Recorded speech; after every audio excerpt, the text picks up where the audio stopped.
Et maintenant, j'accueille Souad.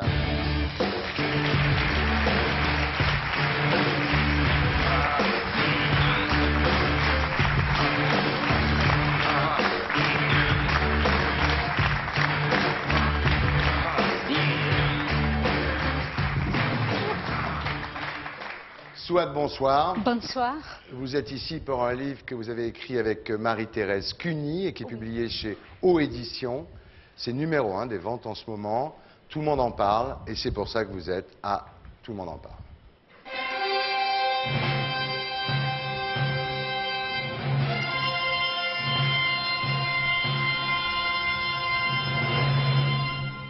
Alors Souad, vous êtes masqué parce que vous portez encore les séquelles du drame dont vous avez été la victime. Et parce que même si le drame qui vous a frappé s'est produit il y a une vingtaine d'années, vous vous cachez toujours quelque part en Europe parce que vous avez peur d'être retrouvé par les gens qui ont essayé de vous tuer. Et d'ailleurs, on peut dire qu'il y a une femme, dans votre cas, qui a été assassinée en Italie 20 ans plus tard. Donc votre situation ici ce soir est assez périlleuse. Alors, que s'est-il passé? On va prendre les choses par le commencement, si vous voulez bien. Votre vie donc commence à la fin des années 50, dans un petit village de Cisjordanie. On espère un jour la Palestine indépendante. Votre père est paysan, il n'est pas très riche, mais il a du bien. Il a des figuiers, il a des citronniers, il a des oliviers, il a des moutons, il a des chèvres, il a 6 filles et il a un garçon. Voilà. Oui. Et donc votre frère, lui, il a le droit d'aller à l'école alors que les filles n'y vont pas. Oui, mon frère, il va aller à l'école, il rentre, il sort, il avait le droit de faire qu'est-ce qu'il veut, mais pas nous les femmes, on n'avait pas le droit de sortir de la porte toute seule. Ouais. Alors vous n'apprenez Souad ni à lire ni à écrire, seulement à obéir à votre père, à prier Dieu et à détester les Juifs. Tout à fait.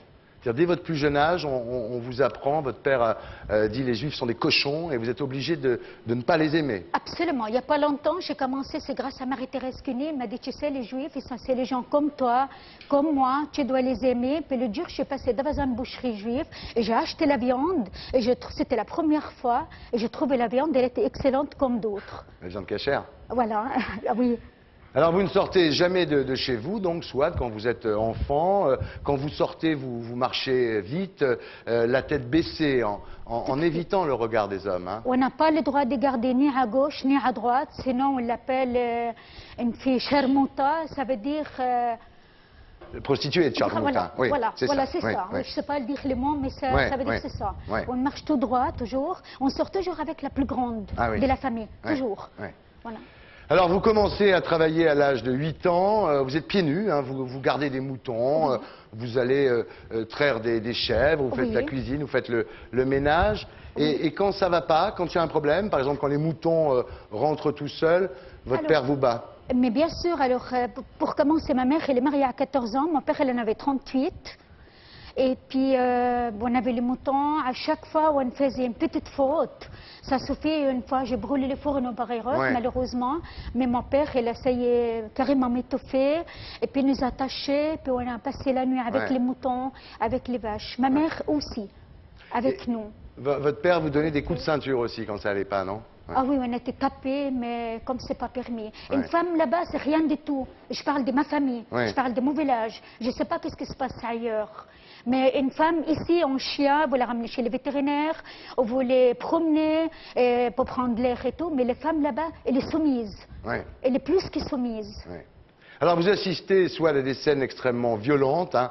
Un soir, votre père manque d'étouffer votre mère parce qu'il pense que peut-être elle l'a trompé. Tout à fait. Vous voyez des scènes terribles aussi. Vous voyez votre mère qui étouffe les filles à la naissance avec une couverture. C'est-à-dire qu'en fait, quand c'est un garçon qui naît, bon, on le laisse vivre, mais quand c'est une fille, il y a de fortes chances qu'elle soit tuée à la naissance. Absolument. Si on a 4 à 5, 6 filles, ça va. Mais dès que ça passe un peu plus, là, c'est la mort. Vous avez vu ça avec une couverture? J'avais vu ça avec mon propre yeux, avec une couverture, oui. Une couverture, les moutons de la laine. Les laines des moutons, pardon. Alors, Votre frère, lui, évidemment, c'est le chéri. Hein. Lui, tout lui est permis. C'est Assad. Et un jour, vous le voyez en train d'étrangler. Enfin, ça vous est revenu très tard, d'ailleurs, parce que sur le moment, vous avez voulu oublier la scène. Et c'est quelque chose qui vous est revenu beaucoup plus tard. Vous voyez votre frère étrangler votre sœur Hanan avec le fil du téléphone. Avec un fil de téléphone, oui. Et Il avait pourquoi 14 ans. Parce qu'il était au téléphone. Il était au téléphone, il ne sait pas avec qui il était au téléphone. Il n'avait pas le droit d'être au téléphone. Il l'a tronglé, oui. Alors, vous ne voyez jamais la police, hein, une femme qui disparaît, c'est pas un problème. Et c'est pas un problème, parce que déjà une fille, je parle de toujours ma famille, on ne connaît pas déjà son corps.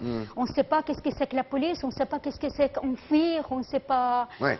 Vous êtes des non-maîtres, en fait, d'une certaine façon, oui. C'est ça, oui. La seule façon de s'en sortir, c'est le mariage, hein, parce que quand on est marié, bon, on peut regarder devant soi. Et encore. Et encore, oui. Et encore. Et encore, ça dépend sur qui on tombe. Non, elle est soumise. Ma sœur, elle est soumise, et plus grande que moi, elle est soumise par mon père. Elle était soumise par mon père, mais maintenant, elle est soumise par son mari. Oui. Ah oui, et encore. Elle n'est pas toujours en sécurité. Pas toujours. Oui. Alors celles qui tombent sur des types plus sympas, disons qu'elles ont le droit de regarder devant elles, de faire des courses, de porter des bijoux, de s'épiler, enfin des choses de se maquiller, mais des choses de filles. Oui. Voilà, oui, normalement on n'a pas le droit d'aller chez l'esthéticienne ou s'épiler, seulement le jour des mariages. Le problème pour vous marier, parce que vous avez vraiment envie de vous marier, c'est qu'il vous faut attendre que votre sœur aînée, Kaina, soit mariée. Oui. Et elle n'est toujours pas mariée. Non, parce qu'elle était la pauvre, elle était assez forte, et puis elle n'était pas demandée au mariage. Ouais. Puis moi j'étais plus jeune, j'étais demandée avant elle, et puis j'avais pas les droits de me marier. Voilà. C'est ma sœur, elle n'était pas mariée. Voilà. Donc tant que votre sœur n'est pas mariée, vous ne pouvez pas vous marier. Non. Et là, évidemment, un jour, vous craquez, vous tombez amoureuse d'un dénommé Fayez. Oui.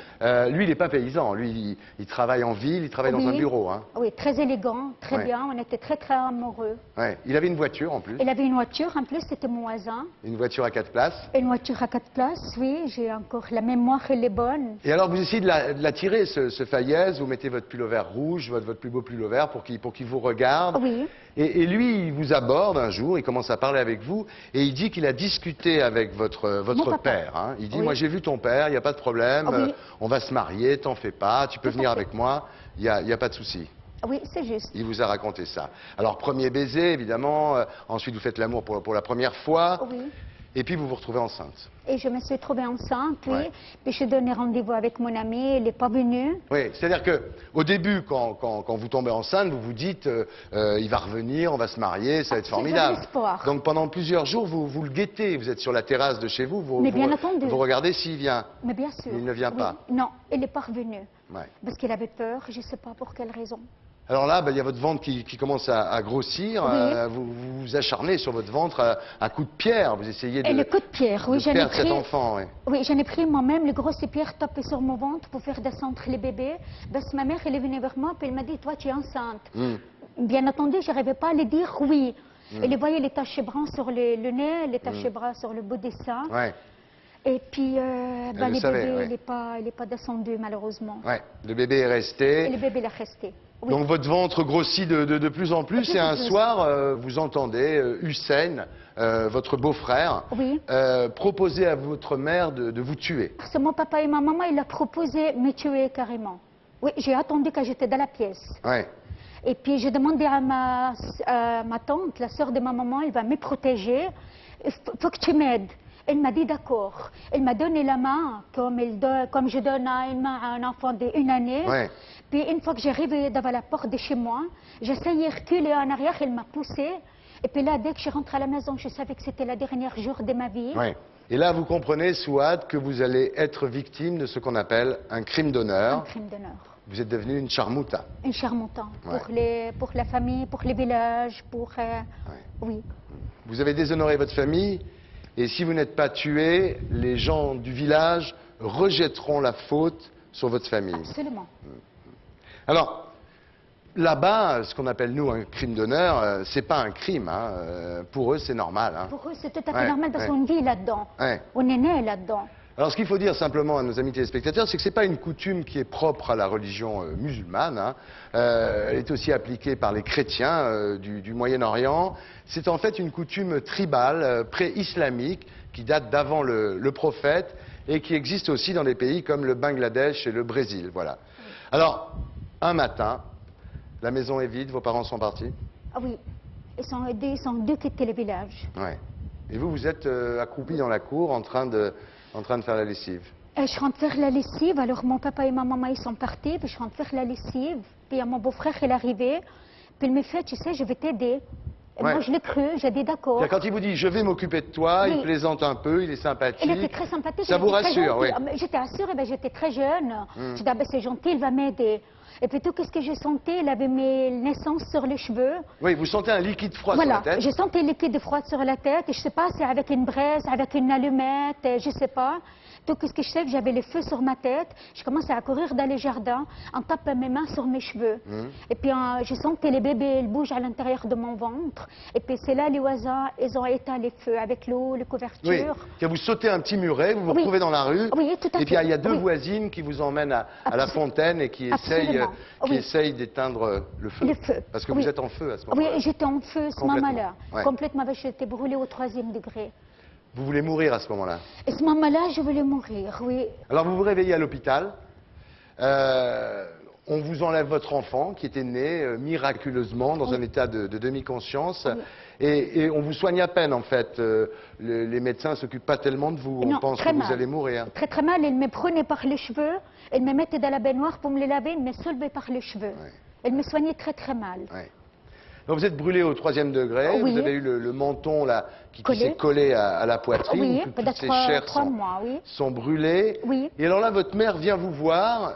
Quand vous voyez arriver votre mère ce jour-là à l'hôpital, vous pensez qu'elle vient vous aider? Alors c'était loin de là, j'ai dit ça y est, il vient me parler, ou bien, je sais pas, il est venu là, puis là, j'ai pas vu les verres tout de suite de la main.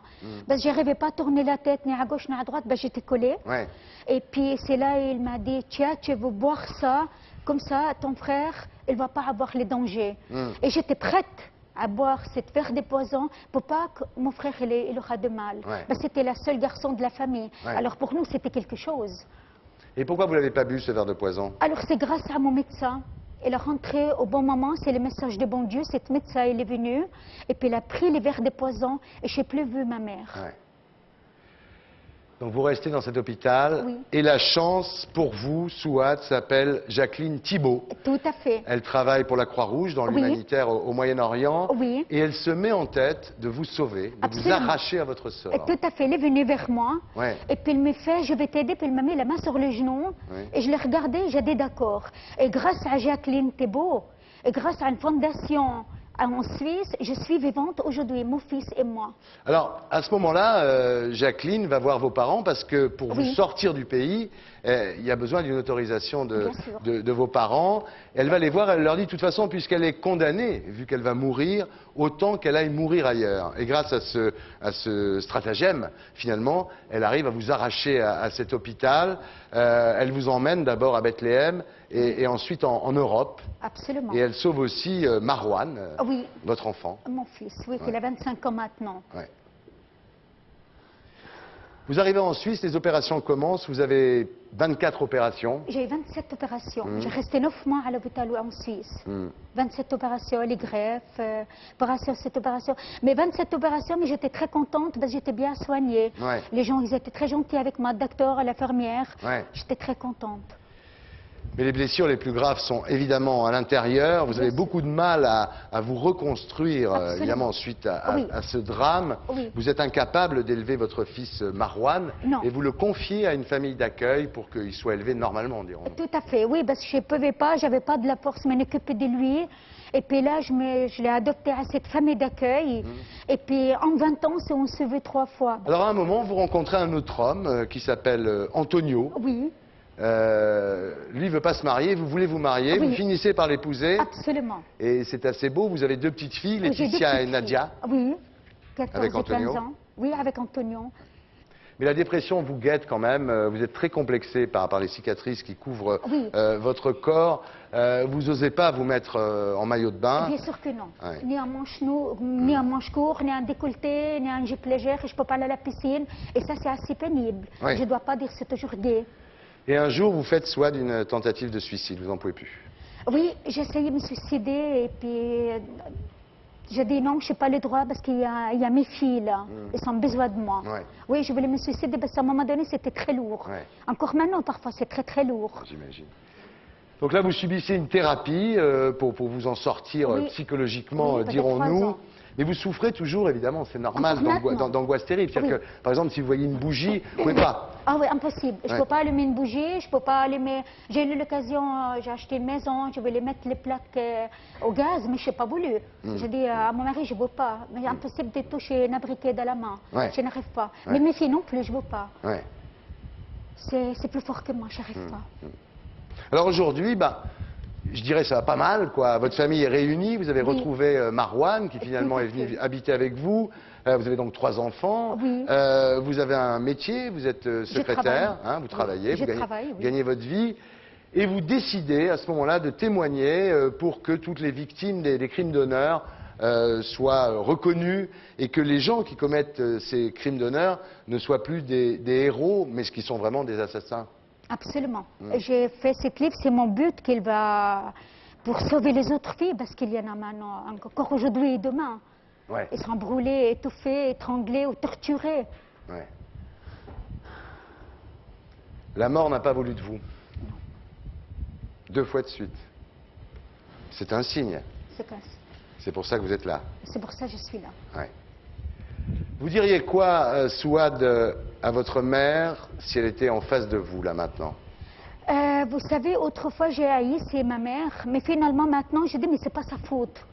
Parce qu'elle était soumise par mon père. Ouais. Elle était soumise par mon frère. L'homme, il fait les rois. Encore une fois, j'arrête jamais de le dire. Mais quand je parle de l'homme, je suis ravagée.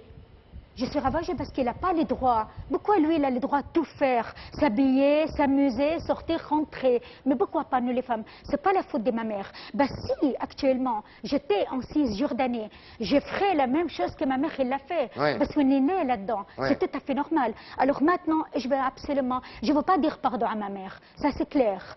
Mais c'est pas sa faute non plus. C'est pas non plus la faute de votre père, parce que lui aussi, il a été élevé là-dedans. Je dois dire c'est la faute de l'homme. J'arrête pas de le dire. Aujourd'hui, demain, jusqu'à la fin de ma vie, c'est la faute de l'homme. J'aimerais bien changer l'homme. C'est l'homme, mais il faut le changer, pas la femme. Parce que la femme, la pauvre, tu l'as dit, tu t'essayes, si tu ne bouges pas, vous pouvez être sûr, elle ne bouge pas. C'est l'homme, mais il faut le changer, pas la femme. Mais il faut changer. Il faut changer tout ça. Vous y participez en étant là Je ce soir. participe. Ouais. Et je suis prête à aller dans le monde entier, témoigner pour qu'on change, pour sauver les autres filles. Bravo, merci. Souad, ça s'appelle Brûler vive et c'est chez O Édition, mesdames, messieurs. Merci Souad, bravo.